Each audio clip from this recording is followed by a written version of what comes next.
Thanks everyone for being here. I'm Jake Bryant, and I'm a partner at McKinsey & Company. I lead our K-12 practice for the US. I'm thrilled to be moderating this panel.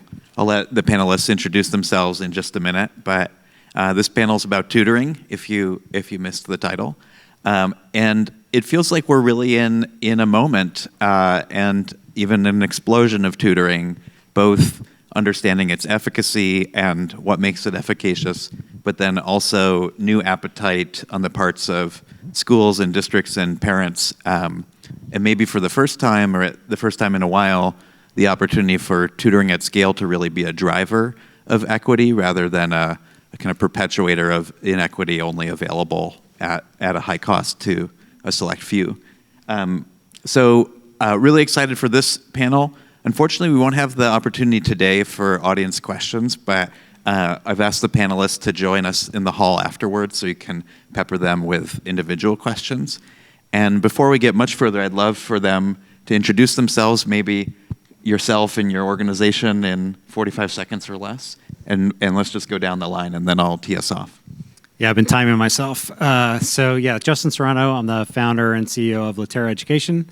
We started last fall, and we're really approaching tutoring from a SaaS platform perspective to enable districts or other organizations to actually deliver well-designed tutoring programs at scale, taking out the operational load and letting them understand what's going on inside a program so that they can understand the efficacy along the way and not necessarily just after the fact. Hi everyone, I'm Carly Ho. I'm the founder and CEO of Wavelearning Festival. So we are a nonprofit addressing equity by providing free, live, online tutoring and enrichment services, primarily for low-income students, K through 12, as well as under-resourced school districts. Our services are all by students, for students, and we've been around for about a year. In that year, we've been really lucky to work with over 15,000 students across the US. We've delivered over 500 live courses and 3,000 hours of tutoring, and we're working really hard to see where we go. Hi, I'm Audrey. I'm the co-founder and CEO of Curious Cardinals, which provides K through 12 students with an online forum to discover and pursue their passions with the guidance of college mentors through our online workshop classes and mentorship program. I actually started Curious Cardinals when I came home due to the pandemic from Stanford and started tutoring and realizing that just teaching my student to write in the active versus passive tense wasn't enough. I really had to mentor her and teach her how to apply the subject matter she was learning in school to the things she was most passionate about. And meanwhile, my peers at Stanford were losing their internships and summer jobs and had no outlet to share their passions. So connected the dots and started last year and now building and growing and on leave from Stanford. Hi, I'm Krista Marks, and I'm the Chief Product Officer for Saga Education. I'm actually an engineer and an entrepreneur by background. Most recently, I co-founded a company called Woot Math that created innovative software for math education. And last year, we were really proud to be acquired by Saga Education. Saga is actually a nonprofit that acquired us, was able to acquire us in part by help from the Gates Foundation. And we are developing a wide range of products and platforms to support our high-dosage tutoring program, and also, more importantly, to be able to deploy that program at scale. Good afternoon. I'm Joel Hames, Vice President of Product at Paper. I had the great privilege of joining the team about 3 months ago, so new to this part of the space, but have been in ed tech and education for about 25 years. At Paper, we provide 24/7 by 365 instant access to tutors for students throughout K-12. And we do it in a way that's really kind of is aiming at raising the bar, or raising the tide for everyone. So not only does it support our underserved populations by being there when they need us, any time of day or night, but it provides access to high quality tutoring, even for students with means who wouldn't have access otherwise at, say, 10 p.m. at night. So we try to be there when they need the service. Great. Well, it strikes me we're in this kind of tutoring boom, but it's not really useful if it's not good. Maybe, Krista, I'd love to start with you. And if you were to tell a layman or someone who wasn't really immersed in the space in the way many of our audience or panelists will be, what makes for good tutoring, and kind of how do you get it? How do you know that you've gotten it? It really starts with recruiting the talent. Not everyone can connect with kids, and great tutoring is first and foremost about relationship. So Saga does, we do a really amazing job. We've had 17 years to really hone how to identify and attract the right talent. It takes 8 to 23 candidates before we hire one. Then it's training the talent. So investing in training on what it means to be a good tutor. And that takes about 80 to 100 hours of upfront training. But it doesn't stop there. It turns out that that is also not enough. So for every 20 to 40 tutors, we have a site manager that observes those tutors almost on a daily basis and gives feedback. So the ongoing coaching turns out to be really instrumental. It's interesting, one of the things I would tell people is people really worry about content. In fact, there's even sites that say, oh, Princeton graduated tutors. In fact, it's rubbish. That doesn't matter that much at all. You can coach for content, and content is important, but much more is being able to connect and then helping people manage the structure of the session, equally important, so that it isn't all about connecting is essential to it, but that there is enough rigor. One of the ways we do that when we observe is we look for a 30-70% split. Just to give you one key thing, if you take one thing away, a tutor should be talking about 30% of the time, the student the other 70%. Krista, I love what you said there and about how important it is not just kind of to hire talent and then off to the races, but really develop talent. And at Curious Cardinals, our mission is to create a community of lifelong learners and doers. So that doesn't just stop with our students that we're teaching, it continues to our teachers. And so our mission is to teach college students who are super passionate and impressive how to make the subjects they care most about digestible to learners, and how to be teachers. And so that starts with the interview process. And one of the fun things we do is when you complete the asynchronous interview process is teach us how to make a PB&J sandwich. And some people apply that to philosophy or chemistry or gender studies. And it's so awesome to see how people run with it and what creative ways, like what you were saying before about connecting, like what type of connections do they make and how can that engage a student? And then beyond that, it's not just ending there, creating opportunities to leverage our community of maybe we have a senior in college who's an amazing teacher who's taught hundreds of hours, and we have a new freshman, and making peer-to-peer communities amongst our teachers so they can learn from each other as well. Yeah, jumping off of that, I think those aspects of communication, that trust and mentorship is so important. And so at Wavelearning Festival, we have exclusively college students mentoring K through 12. And so there is that aspect of familiarity, of feeling like you have an older brother, older sister, that trusted mentor that you can really turn to. And that's been really great. And another thing that we really want to focus on right now is representation and that kind of connection over shared backgrounds, because the students that we're working with come from all sorts of different geographic backgrounds, income backgrounds, and those personal experiences really color how they interact with learning and how they perform in school. And so finding tutors who have had those similar experiences, who can bond over those shared experiences and resonate with students has been really important for us. I'd be curious, Joel, you're 24/7 as a 365. If I need a 2 a.m. tutor on Christmas, that's a tall order. I imagine these human capital characteristics that we're describing are hard to find at that scale. How are you guys cracking that at the scale that you're already operating? Yeah, that's a great question. And so I think, first of all, we're presented with this fascinating challenge. I mean, we just represent 5 different approaches, 5 companies in the tutoring space. There are many more. So we have a generation now we're trying to cultivate to be tutors, to be successful guides for students who are in need. For us, we have the same kind of initial principles, right? We recruit, we source, we're very selective about the tutors that we bring onto the platform. Our system enables, it's a chat-based tutoring system. So the tutors get on and they establish an initial connection. They have some information about the student and their context, and then work to generate that kind of immediate relationship, but then immediately go into to questioning, right? Using a variation of the Socratic method to elicit prior knowledge. Now, because all of that is done through text, well, we're able to leverage in our tutor training programs or tutor quality programs, and for our own tuning of the service and the service we provide, we're able to use the data on the back back end. So we do that both in very personal ways to help guide tutors to be better guides for their students, but then also kind of holistically in the approach we use, the pedagogy that's implemented, and ultimately we hope the success of the program. Yeah, I would say I would not disagree with any of the idea of the value of the tutor. I do think, though, the program is the context that I would say, is it good or not good? How is the program? It needs to be deliberately designed, especially if we're talking about equity. Equity is about helping specifically a certain set of kids who need a certain set of things. And so to do that, there needs to be a purposefully designed program that those tutors are going to live inside that includes the data around the students, high quality curriculum that's going to be delivered that's essentially at least in the zone in terms of what the students need. And so that's where I think the emphasis on the tutor makes sense.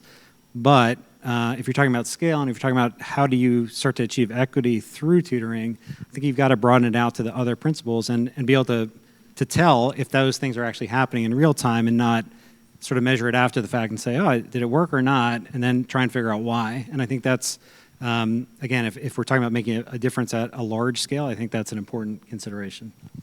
I'd love if the panel could dig into that more. It strikes me we have a risk here of kind of setting up this whole parallel structure to schooling, and whatever you think of them, we've done quite a bit of work to get to the Common Core state standards, but for Texas.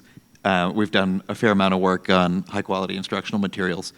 How do you now, and how would you, 3 years from now, want your product to integrate with that kind of broader curricular ecosystem? Or is it in fact, best to have it, the nature of tutoring is bespoke and requires something different? Yeah, so I think our goal, our hope and vision is how do you make tutoring part of school? And so we're trying to become part of the ecosystem that many districts have across the country that include data. They have reporting responsibilities, so there's data there, some level of assessment. We have an integration with the LMS so that we can connect to teachers and they can both direct tutoring but also understand what's happening in tutoring. And so I think if we can get it into a routine where tutoring is part of a program around first instruction, so as much as possible that tutoring should be consistent with first instruction and should be done in the time that the students maybe they didn't get it because there were 25 other kids in the room, not because there's a long-term issue, but that's what collects over time. And I think that's where we're very flexible. We're trying to give the keys to the district in hopes of sort of engaging in those environments, and whether they want to use their own staff as tutors or paraprofessionals as tutors, or if they really don't have the human capital and they need external tutors, we'll provide that. But the more sort of systemically it can be built as not something separate, I think it both will be more effective, but also as the funding that we're living with right now sort of recedes to a normal level, I think the chances of it continuing are probably much higher if it's part of the infrastructure. Yeah, and one thing I just want to draw a distinction, which I think is important. I would say I think there's two types of tutoring, both equally important and valuable, one of which being equipping students with the foundational knowledge that they might not have gained, and as you said, in a 25-person classroom. And I think the second is more mentorship and coaching. So I'll speak to myself as an example. I wasn't in high school too long ago, and I struggled in STEM. I lacked confidence in math and science. And if I could have had a Curious Cardinals female mentor who I related to, identified with, we spoke the same vernacular, and I saw myself in her, and I saw her excel in that subject, that would have been really inspiring for me. And then the second portion of that is if she could have helped me apply what I was learning in school to the things I cared about. And so two types of tutoring. I think the latter portion, what we're doing at Curious Cardinals, and I think what you're doing so well, Carly, too, is more about instilling confidence, inspiring curiosity and engagement and excitement to learn. Well, I'd actually love to put part of that to some of the rest of the group, which is something I hear you saying and corroborated in research is a lot of this is the relationship, and the nature of relationship is that it's typically consistent, or that helps the relationship to be consistent. So I'd love to hear how folks have thought about the benefits of that consistency over time with a single tutor versus the flexibility of 24/7, presumably, which can't all be with one person unless they're awake 24 hours a day, 365. So how do you balance that sort of relationship development with the kind of imperatives of flexibility and scale? Krista, you look ready.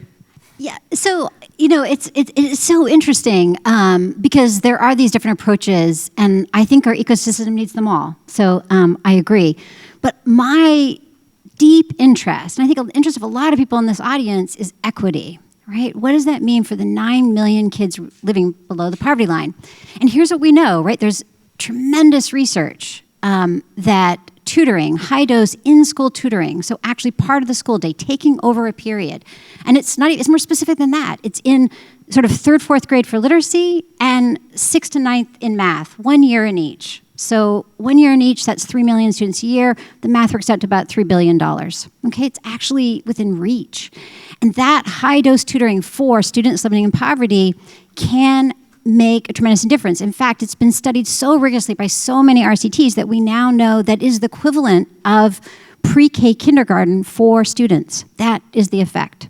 So when I think about equity and I think about what we can do, I think this in school. And so I just really want to say, you said, what do I want in 3 years? What I want in 3 years is that every school that serves at-risk students, underserved students, has high-dose tutoring. It's just expected. You as parents ask for it, demand it.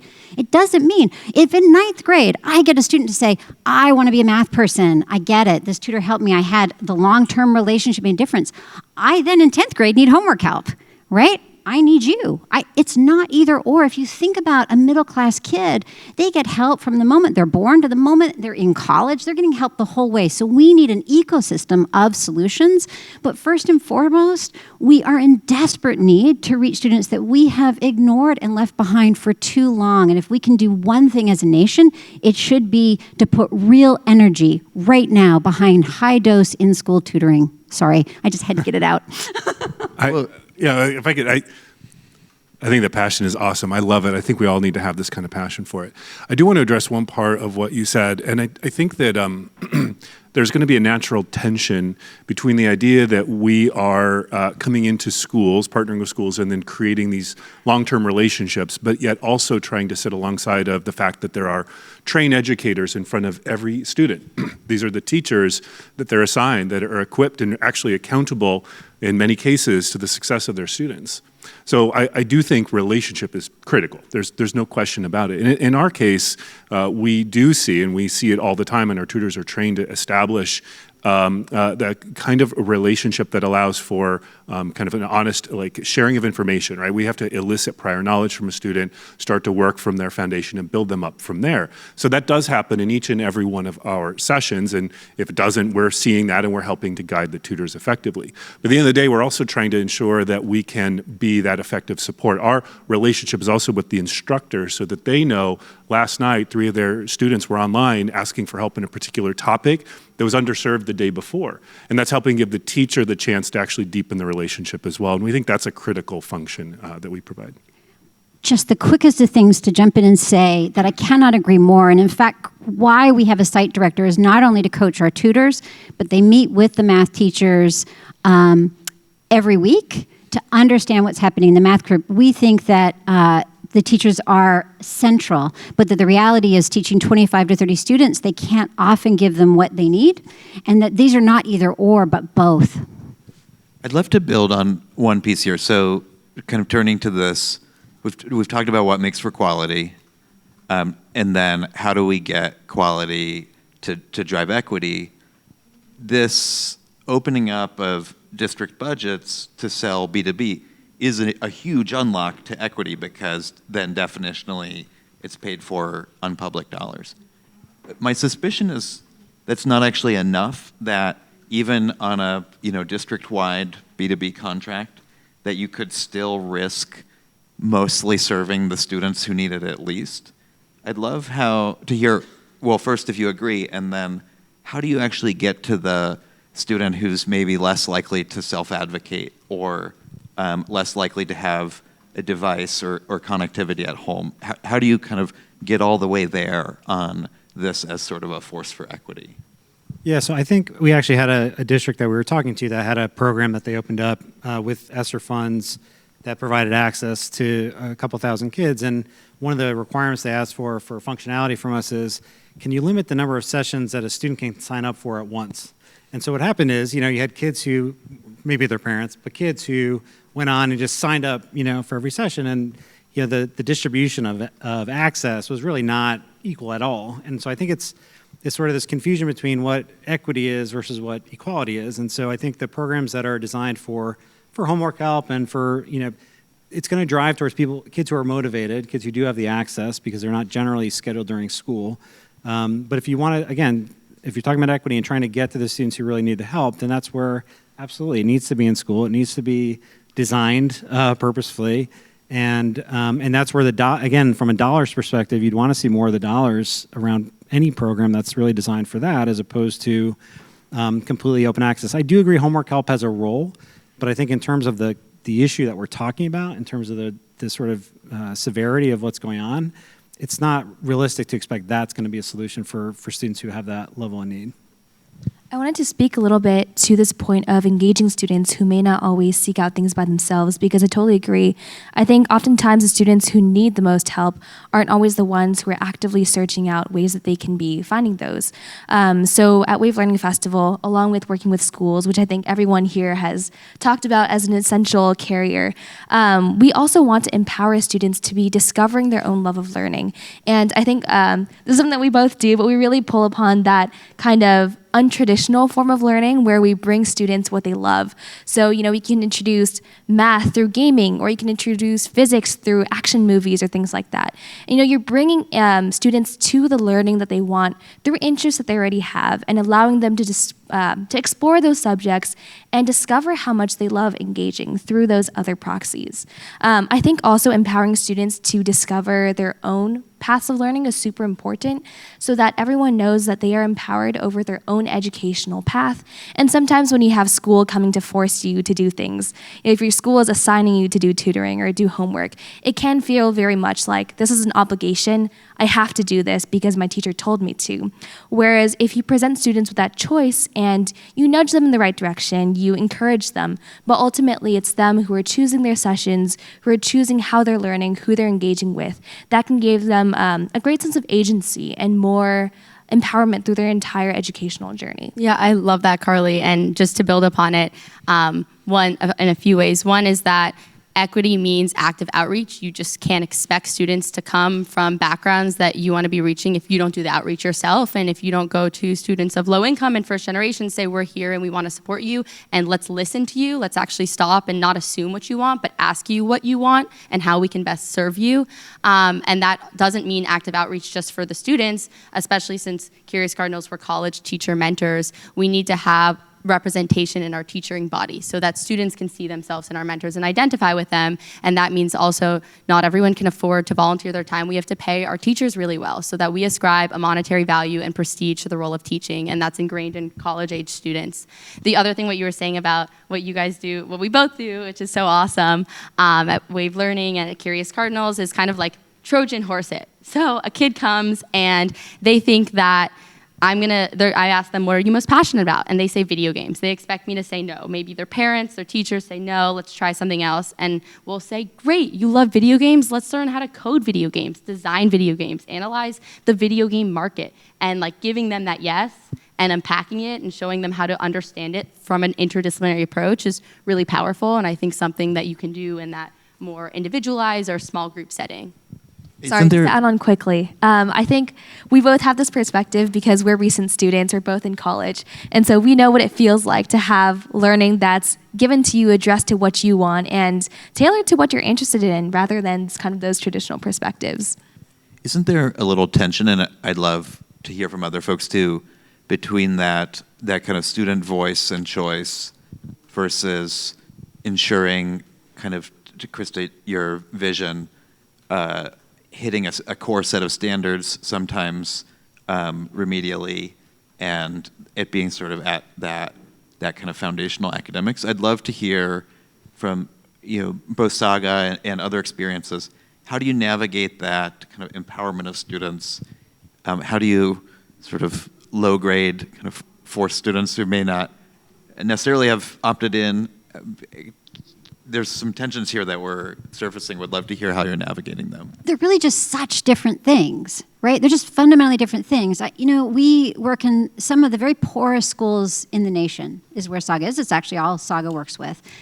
And I think the students that we work with, so we take over a period and we do, we're a class period, and you work one-on-one with a tutor, you develop a relationship, and it's for a whole year. That work that is done is in concert with what's happening in their actual math classroom. And I think it is different because while the relationship's central to it, it is not an option whether to do the math. We are going to do the math, and we are going to work through the curriculum together. I'm going to support you so that you feel empowered to do it. We're going to come at it different ways, but we're going to do the math that is there. And so what we find is that these are kids that no longer think math is for them, no longer think school is for them. 23% graduation rates. Like it's a population that I think if you haven't worked with, you don't really have a grasp of what that means. And so to take that kid, that child, and make them believe that not only is math for them, but actually they have some aptitude for it. They can do it. We catch up 2 or 3 years. It's then that I would say they could access a program that you're talking about, right? That they would actually be even interested in thinking they might graduate and they might want to do homework or learn or do things like that. So I think there's lots of different kids that have different levels of need, but I think if you're talking about someone who is in 9th grade and has a 3rd grade math proficiency, I don't think opt-in after school is going to do it. But I also think that once a program that does do it, like Saga's program, I'm glad that other programs exist to then be supportive and be there, right? I think it's both. Yeah. But I think you need both. Joel, how about you? Yeah, I think there's a real risk, especially with the focus on tutoring services, and obviously new companies up here and others that have been doing it for a while, that we do 2 things. One is that we miss the fact that there's a lot of complementarianism here, and I think that's, Krista, what you're getting at. But also, there's already a huge stakeholder group that's grappling with the intrinsic needs and desires of our kids, and that's, again, our educators in our schools. So we're not trying to tackle that independent of that. We have to do it in partnership. So it really is incumbent upon, I think, all of us working with the schools that we work with. I think, Justin, you're saying, like, I don't know if these are the words, but like there's an intentional focus to construct a thoughtful program. And so as we work together to understand how our services intersect with the need of the community, the various, the makeup of, we certainly see kids who, when they're in school, the last thing they want to do is go ask for anyone for help. So that 11 o'clock at night access is important to them. That might not be representative of the entire community, but it's critical enough of a service, and the schools are deciding that that's what they need. So I think in the same way, the variation of the approach is also about how we tune with them. Justin, it strikes me, and tell me if I misunderstand what your product does, but it strikes me that part of what you're trying to do is help districts manage that complementarity, to have multiple options side by side, managed well, coherently. Yeah, I think it's exactly right, and I agree with Joel on this too. Basically, what we said is there was everything that we were looking at with tutoring was always from the program perspective, and that was true. When I was at Kaplan for 15 years, we were building program and this program and this program. But when you take a look at from a district perspective, if I'm running a K-12 school district, how many of those programs am I dealing with? Because I've got, even the same kid might be in 3 of them. And so this sort of, we at first, and it's a little glib, but like, how do we put a tent on the circus here? Because the disconnect, forget about tutoring programs. We were talking to schools and they said, oh, well, actually, we're doing this pull-out program over here. We don't really know what's going on there. We know we're doing it, and we have this after-school thing here and these office hours here. And so there's a lot going on that looks like tutoring. They don't call it tutoring. They know they want to do it. They know it's well-intentioned. They want to help students who need the help. But it's very disorganized. It's very disconnected. And I think with technology and the infrastructure they have, there's at least an opportunity to start to orient things around, starting with the student, starting with what we know about the student, which of these pieces of the menu make sense. And, that's going to look different for a first grader than it is for an 8th grader or a kid who needs 3 credits to graduate. But as a district administrator, I've got to deal with all of those situations. And so that is exactly how we're trying to sit from that perspective and sort of build the tooling to both execute that, but also understand what's going on, so you can stop doing the things that don't seem to be doing anything and put that money into things that will. Yeah. it strikes me, the tent on the circus might not be the right analogy, but the guardrails, significantly enabled to the extent that the bulk of these interactions are happening online, and you can see all of them, and you have the data on all of them. I'm curious, especially for those that had kind of roots face-to-face tutoring, what's the sort of platforming of this, and then the evolution of those platforms allowed you to do to kind of nudge your tutors in the gentle sense, or kind of shove them a bit to towards higher quality or towards better interaction? So the way that we got to know Saga Education actually was at a Gates convening. We were both grantees for Gates, and they were talking about exactly this, that they wanted to do a randomized trial online with the College Board, but they had surveyed the market, and there was not such an online platform to help. And we ended up developing it for them. It's called Saga Connect, and it does several things. It's really, imagine Zoom for math instruction. So the curriculum is there, the tools for exploring math are there, at AV, a shared collaborative whiteboard. But the more interesting thing that's happening is we have received funding to jointly take AI software that was developed at the University of Colorado, NSF AI Center, and embed it into our program. And what that software does, the software is remarkable. It does it now in math classrooms. It clicks audio of any math classroom. Just right now, we could record the audio. And afterwards, it gives feedback to the teacher on what they could have done better. And it does it as well as an expert observer. So we're taking that, we're modifying it, we're putting it there. So to your point, in real time, the tutor can get a nudge. Hey, you're talking too much. Hey, you missed a talk move. Talk moves are a known thing. Anyone who's an educator here knows exactly what I'm talking about. And it can, with high fidelity, detect those. So there is ways that technology can really help. I want to just, if I can, go back to a second to something Joel said, because I sort of disagree. This idea that schools have got it. They're all over it. Teachers have got it. We should just let them do what they do, and we're going to do after-school tutoring. I just so disagree with that. We have underserved our poor, disproportionately Black and brown students for too long, thinking just that. It's time for radical change. We don't think that the teacher shouldn't be there. We think the teacher's central. We just think that from the evidence, we don't even think it. There is now such a huge body of evidence to support high doses in-school tutoring. And so I think that it's not that homework help doesn't help, but to say that we don't need to rethink how we structure our schools so that our schools and our parents demand personalization of the form of high-dose tutoring in school would be a shame. Yeah, we agree. The difference, what I'm trying to articulate, is that the locus of that reformation should be the schools, like not us as tutoring. In other words, they're the ones that are accountable to the community. And Saga actually does a lot of policy work. In fact, I'm really proud to share that co-founder AJ Gutierrez of Saga presented to Colorado, and they have just passed legislation for high-dose tutoring for the entire state.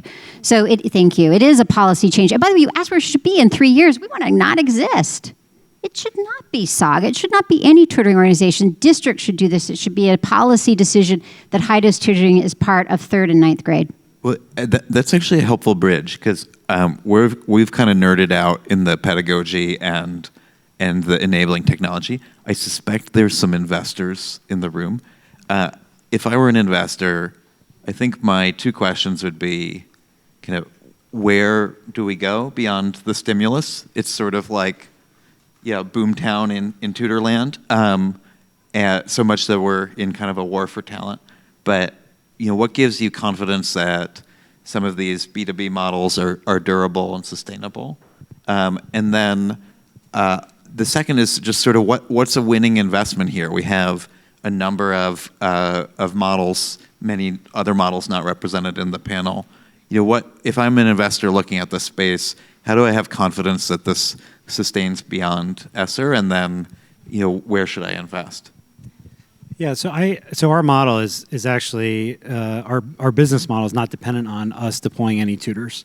Our goal is to help districts deploy programs and scale them up, do them well, and ultimately drive down the cost of the tutoring. So if you think about a tutoring program, the vast majority of the cost is going to be the tutoring hours themselves. And so the more cost-effective, efficient ways schools can work through an understanding and make sure that it's still getting the impact that they need, That's what we're trying to drive. And so being the platform from a cost perspective is a small fraction of what a district would need to spend. So just from a sustainability perspective, ups and downs in funding that there always are, and we're in a crazy up right now, but I think that's why I think we're sustainable. Our economics are SaaS, they're retention. So as long as we can be useful, it doesn't matter how much tutoring we're actually delivering. Yeah. Audrey, how about you? What's the winning business model? What did you ask? Sorry. Oh, what's the winning business model? I was actually going to say something else. If I'm speaking to an investor looking where to invest in ed tech, I would say look at the team. Who's on that team and what unique perspective do they have that makes them uniquely positioned to solve the problem? So I haven't even graduated from Stanford and have left because I uniquely understand, as co-founder of Curious Cardinals, why this makes sense for college students. And having graduated from high school not too long ago, I feel the gap that this is filling. And it so matters to me because I was in our students' shoes not too long ago, and I'm in our college mentors' shoes. And now we brought amazing team members on board, a little older and more qualified, experienced than ourselves, who can speak to Zach, who's right there, who's worked in schools for so much time and understands what the school perspective is and where this fits in schools, our advisors, our parents, and understand what need we're filling for parents. So I would really tell an investor, look at the team and how are they best positioned to solve this problem and what unique empathy do they bring to the table that's so key when you're working with K through 12. Well, Joel, I'd love to hear from you because you've just raised an ungodly amount of money. And then maybe from the nonprofits on the panel, there was a thoughtfulness and logic to that governance, and would love to hear why you took it.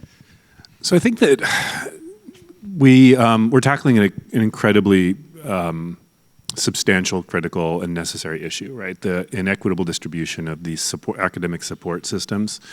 And we're doing it through tutoring. We all have different models, different ways of approaching it, and I think they all have promise, and I think that's why the dollars are flowing in.